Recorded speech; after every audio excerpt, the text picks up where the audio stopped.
समेटा रात ने दामन, अंधेरा सोने वाला है, सवेरा ढूंढने वाले, सवेरा होने वाला है, सवेरा होने वाला है।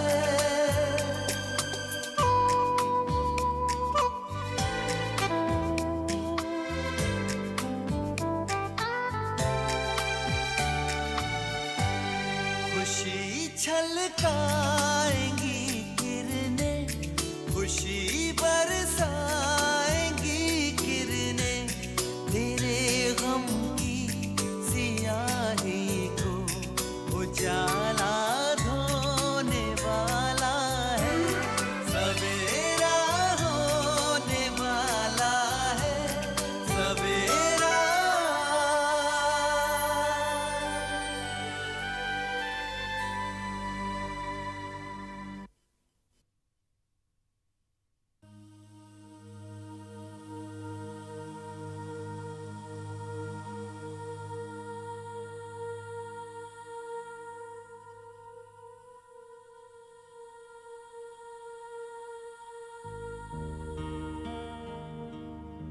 न जाने क्यों खुदा ने मेरे साथ ये नाइंसाफी की।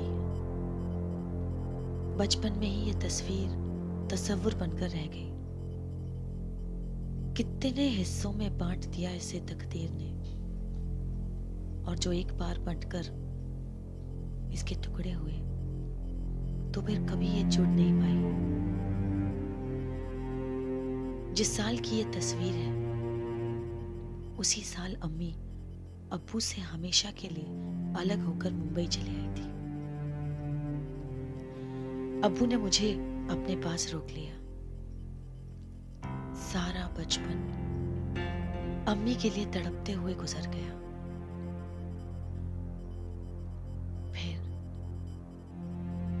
फिर मैं अब्बू को छोड़कर यहां चली आई। अम्मी मिल गई तो अब्बू दूर हो गए। मुंबई आने के बाद से मैंने अब्बू की खबर तक नहीं ली। वो मेरे मुंबई आने से बहुत गुस्सा थे। मेरे मुंबई आने के फैसले से वो बहुत गुस्सा हुए थे। मैं उन्हें नाराज करके आई थी, मगर मुझे उनकी खबर तो लेनी चाहिए थी। पहले अम्मी और फिर मेरे छोड़ के चले आने के बाद वो तो एकदम तन्हा हो गए होंगे। वो जरूर मुझे बहुत याद करते होंगे। मैंने तो उन्हें अम्मी के इंतकाल की खबर तक नहीं दी, ख्याल ही नहीं रहा। मगर क्या अब्बू को इस बात से कोई फर्क पड़ेगा कि अम्मी जिंदा है या नहीं?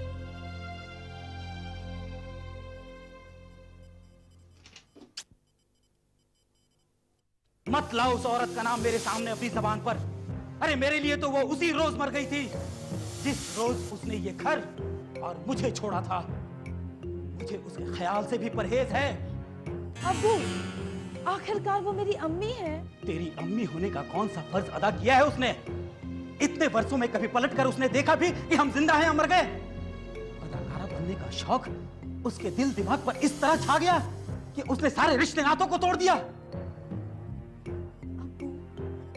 अब्बू, आप नाराज मत होइए। अब्बू, मैं जिंदगी में कुछ करना चाहती हूँ, कुछ बनना चाहती हूँ। और अब्बू, आप ये मत सोचिए ना कि मैं आपको छोड़कर अम्मी के पास जा रही हूँ। आप दोनों की अहमियत मेरी जिंदगी में बराबर है। मुझे आप भी चाहिए और अम्मी भी। और अब्बू, जब मैं मुंबई जाकर कुछ बन जाऊंगी तो आपको भी अपने पास बुला लूंगी। अरे मैं तो वहां मरकर भी नहीं आ सकता। देख, मैं आखिरी मर्तबा तुझे समझा रहा हूं, मत जा। और अगर तू अपनी जिद नहीं छोड़ सकती तो एक बात जरूर याद रखना कि इस घर की दहलीज से बाहर कदम रखने के बाद तू भी मर जाएगी मेरे लिए, तेरी अम्मी की तरह। अब्बू! बस, और फिर कभी यहां लौट कर आने की सोचना भी मत। मेरी मैयत में भी मत आना तुम दोनों।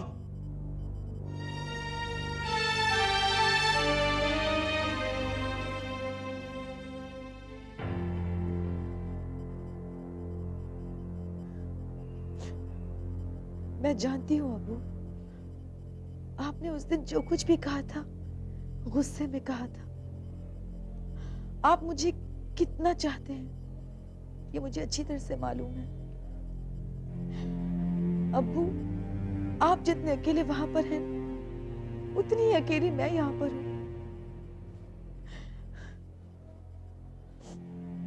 अब्बू, जब मेरी शादी जब हामिद से होगी ना तो आपको यहाँ आना ही पड़ेगा। मैं आपको मजबूर कर दूंगी कि आप यहाँ पर आए। और मैं जानती हूँ अब्बू, अपनी बेटी को रुखसत करने के लिए आप यहाँ जरूर आएंगे।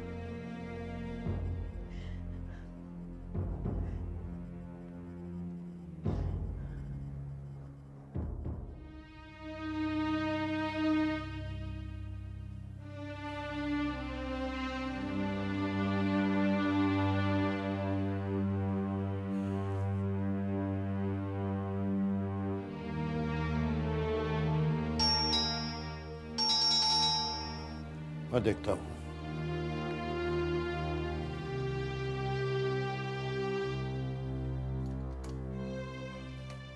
अरे हामिद मियां, कहाँ है आपकी साहबजादी? आप अंदर तो तशरीफ लाइए।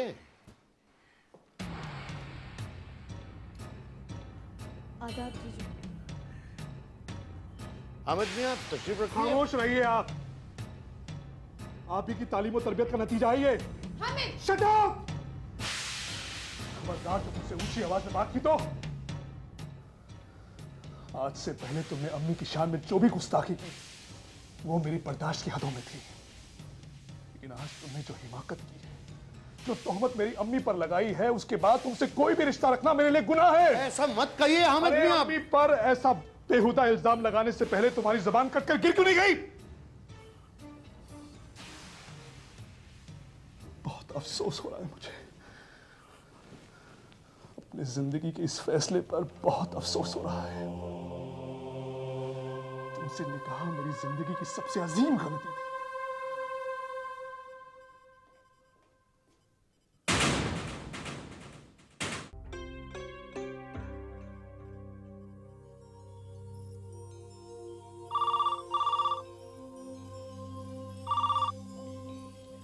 हेलो, शगुफ्ता, नफीसा जी। हाँ, तुम्हारे लिए खुशखबरी है। मेरी फिल्म की शूटिंग जल्दी ही शुरू होने वाली है। ये तो वाकई बहुत अच्छी खुशखबरी है, मुबारक हो। तुम्हें भी। तुमने हामिद से निकाह की बात की? आज ही की, मैं उनके दफ्तर गई थी। क्या कहा हामिद ने? फिलहाल उन्होंने मुझसे निकाह करने से इनकार कर दिया। क्यों? उनकी बीवी इस वक्त हमल से हैं और इस हालत में वो उन्हें किसी तरह का सदमा नहीं पहुंचाना चाहते। उन्होंने मुझसे थोड़ा सा वक्त मांगा है। और तुमने उसे वक्त दे दिया? और क्या रास्ता है मेरे पास नफीसा जी, मगर अब मेरी परेशानी ये है कि आखिर मेरा झूठ कब तक छिपेगा। अगर हामिद को पता चल गया कि मैं हमल से नहीं, तो वो मुझसे कभी शादी नहीं करेंगे, बल्कि मुझसे इतना बड़ा झूठ बोलने के लिए नफरत करने लगेंगे। इसीलिए तो शगुफ्ता, हमें कुछ ऐसा करना होगा कि झूठ पकड़े जाने से पहले ही हामिद तुमसे निकाह कर ले। एक बार निकाह हो गया तो फिर फिक्र की कोई बात नहीं। हमें कुछ सोचना होगा। आपको खुदा का वास्ता मेरी बात का यकीन कीजिए। मैं अब्बू की कसम खाकर कहती हूँ, आपकी अम्मी हमारे बच्चे को। खामोश! हद है बेशर्मी की। कैसे ला सकती हो तुम ऐसी खलीज बात बार बार अपनी जबान पर? हामिद मियां, बात गंदी है, कड़वी है। हम में से कोई इस बात को ख्वाब में भी नहीं सोच सकता, लेकिन हामिद मियां, ये हकीकत है। देखिए हुजूर, मुझे आपकी शान में गुस्ताखी करने पर मजबूर मत कीजिए। मैं आपकी बेटी की तरह मगरूर और बदतमीज नहीं हूं। बड़ों की इज्जत करना अच्छी तरह से जानता हूं। मेरी ही गलती थी कि मैं आज तक खामोश रही, मगर मैं इसीलिए खामोश रही क्योंकि मैं जानती थी आपका यही रवैया होगा। मेरी डॉक्टर इस बात की गवाह है। आप चाहें तो जाकर उससे पूछ सकते हैं। अम्मी गई थी डॉक्टर के पास और मैंने उसी रोज आकर अब्बू और शाहीन को भी ये सब कुछ बता दिया था। और जीजू, डॉक्टर झूठ क्यों बोलेगी? उन्हें तो आपकी अम्मी से कोई दुश्मनी नहीं है। अच्छा, तो ये सारे खानदान की साजिश है मेरी अम्मी के खिलाफ। आप सभी एक ही जबान बोल रहे हैं। आप गलत समझ रहे हैं। जी नहीं, मैं बिल्कुल ठीक ठीक समझ रहा हूं। इस माजरे के पीछे शबाना और आप सबका मकसद समझ चुका हूं मैं। शबाना को मेरी अम्मी के यहां रहने से तकलीफ है। वो चाहती है कि अम्मी लखनऊ चली जाए। क्यों? मैंने ऐसा कभी नहीं चाहा हामिद। आपकी अम्मी ही आज तक मुझे अपनी बहू के तौर पर कबूल नहीं कर पाई। वो आज भी मुझसे नफरत करती है, आपको मुझसे जुदा कर देना चाहती है। और डॉक्टर के अलावा सुभद्रा भी उनके नापाक इरादों की गवाह है। उसने तो उन्हें एक रात अकेले में एक हकीम के पास जाते हुए भी देखा था। अगर आपको यकीन नहीं तो चलिए मेरे साथ डॉक्टर के पास। करो शबाना, अब बस भी करो। मुझे गैरों की गवाही पर यकीन करने की जरूरत नहीं है। अपनी अम्मी की बेगुनाही साबित करने के लिए मेरा खुद का यकीन ही काफी है। शबाना, तुमसे ऐसी उम्मीद नहीं थी मुझे। अब एक बात कान खोल कर सुन लो। तुम्हारा जब तक जी चाहे यहां रहो, मुझे तुम्हारी कोई जरूरत नहीं। यहीं बच्चा पैदा करो, यहीं जियो, यहीं मरो। जो औरत मेरी अम्मी से इतना वैर रखती हो, उसके साथ में कोई वास्ता रखना नहीं चाहता। नहीं। हामिद मियां, हामिद मियां, हामिद।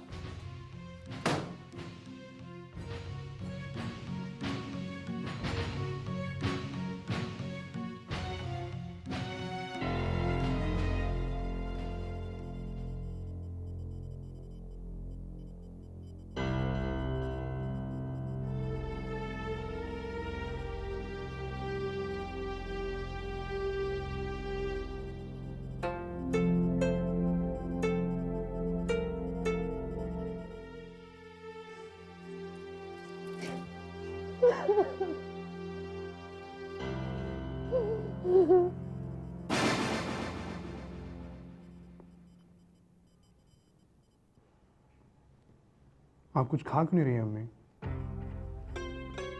मन ठीक ना हो तो निवाला हलक से उतरता नहीं।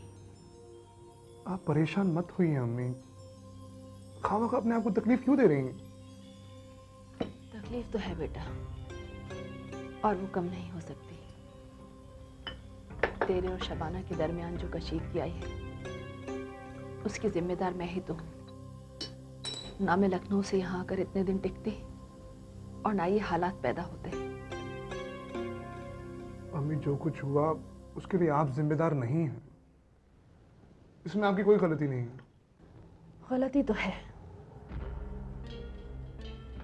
मैं जानती थी कि शबाना मेरे यहाँ रहने से नाखुश है, फिर भी मैं रुकी रही। उसने बार बार मुझे ये एहसास करवाने की कोशिश की कि मुझे लखनऊ वापस लौट जाना चाहिए।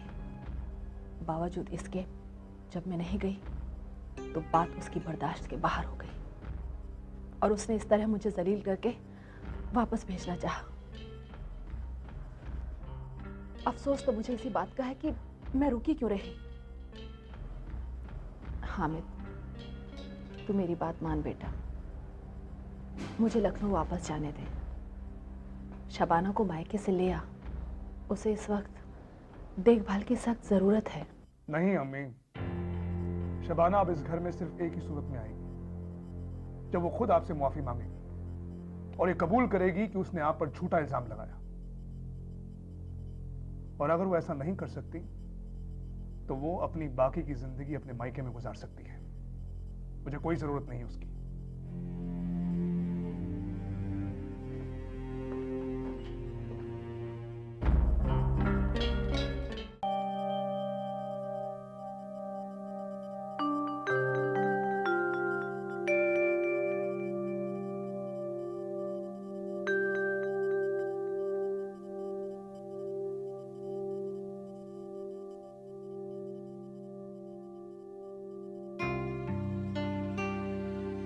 मम्मी होने के बाद भी मुझे उससे मोहब्बत नहीं हुई तस्रीन। फिर भी आप उससे निकाह करना चाहते हैं? क्या करूं तस्रीन, मैं क्या करूं? ये रिश्ता अब्बू ने तय किया था, आज वो हयात नहीं है। उनकी दी हुई जुबान से मैं कैसे मुकर सकता हूं? यकीन मानो, आज अगर अब्बू जिंदा होते ना तो मैं तुम्हें उनके पास ले जाता और कहता कि अब्बू अब्बू ये तसरीन है और मैं आरज़ू से नहीं इनसे मोहब्बत करता हूं, इनसे निकाह करना चाहता हूं। लेकिन अब ये मुमकिन नहीं है तसरीन।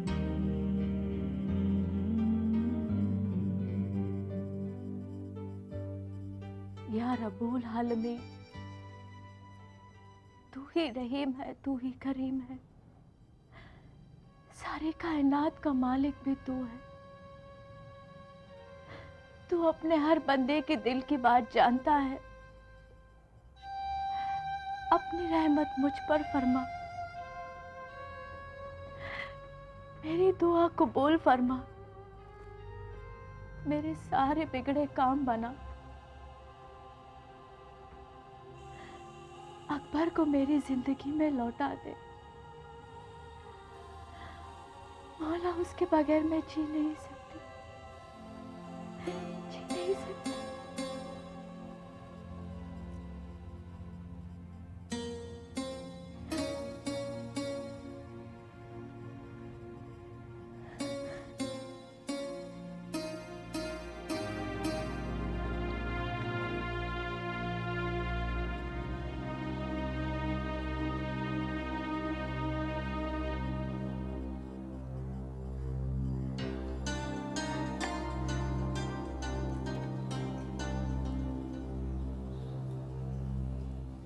पापा, आप कुछ भी नहीं खा रहे? पापा प्लीज कुछ तो खा लीजिए। आपने कल रात को भी खाना नहीं खाया था। अब कम से कम नाश्ता तो कर लीजिए आपा। इस तरह तो आपकी सेहत बिगड़ जाएगी। शाहीन बिल्कुल ठीक कह रही है बेटे। देख लिया ना आप लोगों ने हामिद का रवैया। मैं इसी वजह से इनकार करती रही उन्हें कुछ भी बताने से। जब तक मैं सब कुछ बर्दाश्त करती रही तब तक सब कुछ ठीक था, और जैसे ही हामिद ने तो उल्टा हम सबको झूठा करार दे दिया। मैं उनकी नजरों में मुजरिम बन गई। पापा, अल्लाह जीजू को हकीकत से जरूर वाकिफ करवाएगा। नहीं शाहीन, अपनी अम्मी की असलियत तो वो अपनी आंखों से देखकर भी उसे हकीकत नहीं मानेंगे। ये उनकी अम्मी की खुशनसीबी है कि उन्हें हामिद जैसी औलाद मिली। उनके लिए अपनी अम्मी से बढ़कर इस दुनिया में और कोई नहीं। ये बहुत ही पेचीदा हालात है बेटे। पता नहीं अल्लाह मियाँ ने तेरे मुस्तकबिल पर एक साथ इतने सवालिया निशान क्यों लगा दिए। मेरी जुबान ना ही खुलती तो बेहतर था, मगर मेरी बर्दाश्त की इंतहा हो गई थी। उनके रोज रोज के ड्रामों से मेरा दम घुटने लगा था। गुस्से में मैं खुद को रोक नहीं पाई, और नतीजा ये हुआ कि मेरे शौहर ने मुझसे ये कह दिया कि उन्हें मेरी कोई जरूरत नहीं।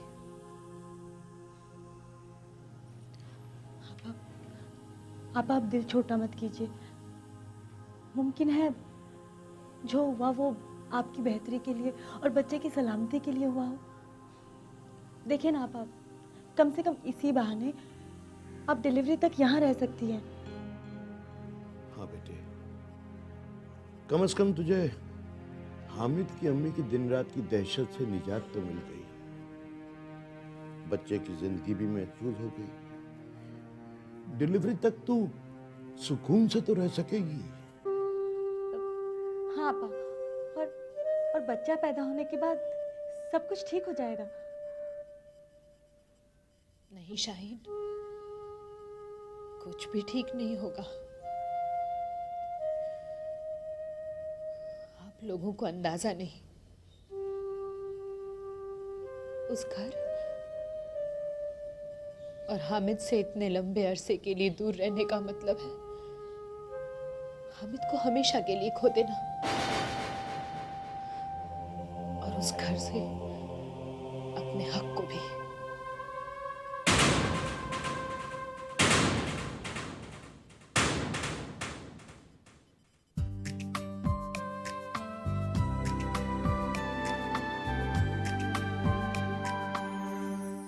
समेटा